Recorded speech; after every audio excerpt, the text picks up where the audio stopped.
अब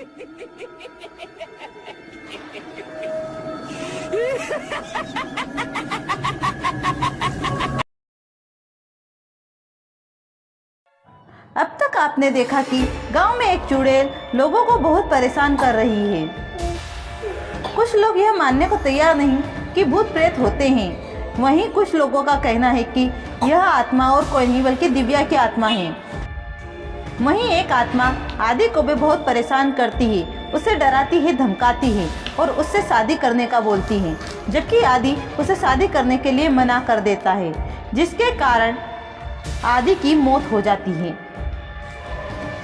फिर भी चुड़ैल है कि लोगों को परेशान करना बंद नहीं करती, वह कुछ न कुछ करती ही रहती है। वह सुहाना सुजालपुर गांव अब चुड़ैल का डेरा बन चुका है। वहीं दिव्या की खुशहाल गृहस्थी बसी हुई है, जो अपने परिवार के साथ सुख शांति का जीवन यापन कर रही है। लेकिन गांव में कुछ जल कुकड़े लोग उसे बहुत परेशान करते हैं और होती रहती है कुछ अनहोनियां, कुछ डर, काला साया और चुड़ैल का आतंक, जो उस सेठ को भी मार डालती है। अब आगे भाग 3। उसी गांव में आदि नाम का एक लड़का रहता था, जिसकी बुरी नज़र दिव्या पर थी। आदि शादीशुदा था, उसकी 2 बेटी और एक लड़का भी था, पर उस गिरगिट की प्रवृत्ति वाले इंसान को कोई पहचान न पाया।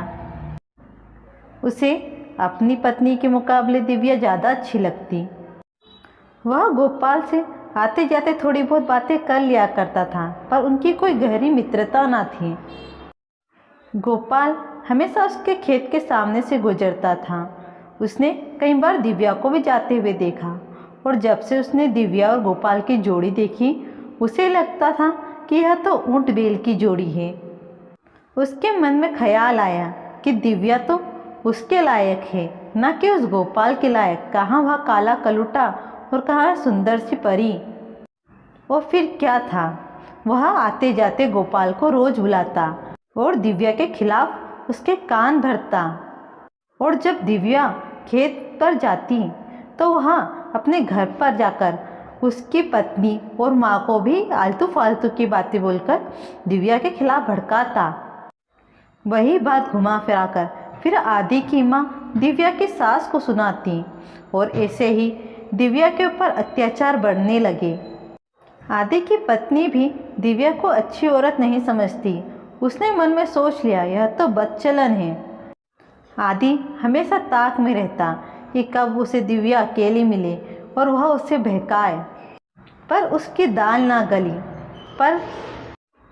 पर उसने कई लोगों को भड़काकर दिव्या के खिलाफ जहर जरूर घोल दिया। गांव के कुछ लोगों को तो पहले से ही दिव्या से बहुत जलन थी, और आदि ने उन सब में घी डाल दिया। आदि गोपाल को यह दिखाने लगा कि दिव्या बदचलन है। वह आए मौके दिव्या को परेशान करता और दूसरे लोगों को पैसे दे देकर भी दिव्या को परेशान करने का बोलता। इन सब से परेशान गोपाल ने दिव्या को खेत पर जाने से मना कर दिया और घर के बाहर निकलना बंद कर दिया। सुनो, अब तुम कभी भी घर के बाहर नहीं जाओगी, घर में ही रहो। तुम्हें किस बात की कमी है जो खेत पर उठ उठ के जाती हो? जी किसी बात की कमी नहीं है। मैं तो सोचती हूँ कि बस काम में थोड़ा सा हाथ बटा दूँ। काम में हाथ बटाना चाहती हो या फिर लोगों को ताकने चाहती हो? मुझे बहुत अच्छे से पता है तुम्हारी करतूतें। घर पर भी थोड़ी देर रह जाओ तो यार ताकने आ जाते हैं। हाँ माँ, और खेतों पर तो देखो, रोज कोई ना कोई मिलने आता है इससे। ऐसे ही लखन के कारण तो बाप ने हमारे माथे मल दी। इज्जतदार होती तो किसी और घर जाती। नहीं, ऐसी कोई बात नहीं है। मैं तो बस आपका हाथ बटाने चाहती हूँ। कोई ज़रूरत नहीं है हाथ बटाने की। अरे गोपाल, देखो तो सही कितनी सीधी बन रही है। यहाँ घर पे भी रहेगी तो कौन सी शरीफ बन के रहेगी। न जाने थोड़ी देर अगर मैंने इसको अकेला छोड़ दिया तो न जाने किस किस को बुला लेगी ये। अरे माँ, आप ही गलत समझ रही हो। गांव के लोग तो वैसे ही मेरे से जलते हैं। गांव के लोग ऐसे ही नहीं जलते। जरूर कोई ना कोई कांड करी होगी, वरना तू कौन सी जन्नत की हूर है जो लोग तुझसे जल के बातें बनाए। मुझे तो पहले ही शक था गोपाल कि यह बदचुलन होगी, लेकिन मैं तो इसके मासूम से चेहरे पर चली गई। कुछ नहीं माँ, आज के बाद यह घर के बाहर नहीं जाएगी। जो भी काम है यह घर पर ही करेगी। इसे घर पर ही इतना काम बता दो कि यह फुर्सत में रहे नहीं और किसी को ताके नहीं। फिर क्या था, दिव्या दिन रात काम में लगी रहती। उसकी सास उसे न जाने कैसे कैसे काम लाकर पकड़ा देती, जिससे उसे कभी फुर्सत रहती ही नहीं।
एक दिन शांति घर के बाहर किसी काम से गई और आदि ने उसको जाते हुए देख लिया। आदि को पता था कि वह पंचायत में गई है और वहाँ पर उसे बहुत टाइम लग जाएगा। फिर क्या था, आदि को तो मौका मिल गया अपना उल्लू सीधा करने का और वह जा धमका दिव्या के घर। आदि ने दरवाज़ा खटखटाया तो दिव्या ने सोचा कि उसकी सास वापस आ गई है। उसकी सास बिना बताए जो गई थी।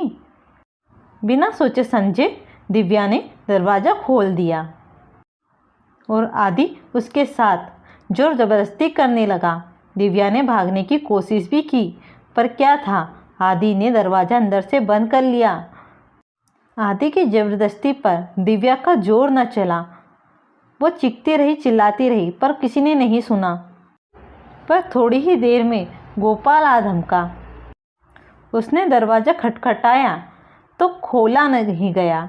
थोड़ी देर बाद आदि ने ही दरवाज़ा खोल दिया। गोपाल दोनों को साथ में देखकर आग बबूला हो गया। यह क्या है आदि? इसमें मेरी कोई गलती नहीं है गोपाल, तुम्हारी पत्नी ने ही मुझे बुलाया था। बोला घर पर कोई नहीं, मुझे मदद की जरूरत है। मैंने सोचा शायद कोई जरूरी काम होगा और मैं इसके बहकावे में आ गया। मेरी कोई गलती नहीं गोपाल, मेरा विश्वास करो, मैं तो तुम्हें कब से पहचानता हूँ। देखो आप इसके बहकावे में मत आओ, ये मेरे साथ जबरदस्ती कर रहा था। तड़ाक करके गोपाल ने दिव्या के गालों पर थप्पड़ जड़ दिया। लोगों की बातों ने तो पहले ही दिव्या को बदचलन साबित कर दिया था और आज उसका यह हाल उसे बहुत कुछ साबित कर चुके थे। दिव्या की तमाम दलीलें बेकार साबित हुई। मुझे कुछ नहीं सुनना दिव्या। मैंने तुम पर विश्वास किया और तुमने मेरे साथ ही धोखा किया। थोड़ी देर में गोपाल की माँ भी आ गई और सारी बात उनको बता दी गई। फिर क्या था, घर का मामला मोहल्ले में पहुंच गया और मोहल्ले से पंचायत में सभी जल कुकड़ों ने दिव्या पर अपनी खुन्नस निकाल ली। जो शायद दिव्या को ठीक से जानते भी ना थे, उन्होंने भी दिव्या के खिलाफ अपनी दलीलें पेश कर दी। नतीजा, वह सबकी नज़रों में बदचलन साबित हो गई और सरपंच ने फैसला सुनाया कि गोपाल जो चाहे दिव्या को सज़ा दे सकता है। गोपाल के मन में दिव्या के लिए इतनी नफ़रत भर चुकी थी कि वह कुछ सोचने समझने को राजी ना था, और ऊपर से उसकी माँ और लोगों की वाहियात दलीलें। सबके कहने और बहकावे में आकर गोपाल ने फैसला लिया कि वह दिव्या की खूबसूरती ही मिटा देगा। तब दिव्या की सास ने उसकी दोनों बाजुएं कस के पकड़ ली और गोपाल अपने घर से एसिड लेकर आ गया। फिर क्या था, उसने आव देखा ना ताव और ज़ोर से सारा एसिड दिव्या के मुंह पर उड़ेल दिया। और यहीं से शुरू होती है दिव्या और चुड़ैल की कहानी। क्या दिव्या ही चुड़ैल है या चुड़ैल कोई और है? क्या सुजानपुर गांव चुड़ैल के इस साए से मुक्त हो पाएगा या नहीं? अंत जानने के लिए इंतजार करिए बदला भाग 4 का। और अगर वीडियो अच्छा लगे तो प्लीज़ वीडियो को लाइक, और अगर बहुत अच्छा लगे तो चैनल को सब्सक्राइब जरूर कीजिएगा। वीडियो देखने के लिए धन्यवाद।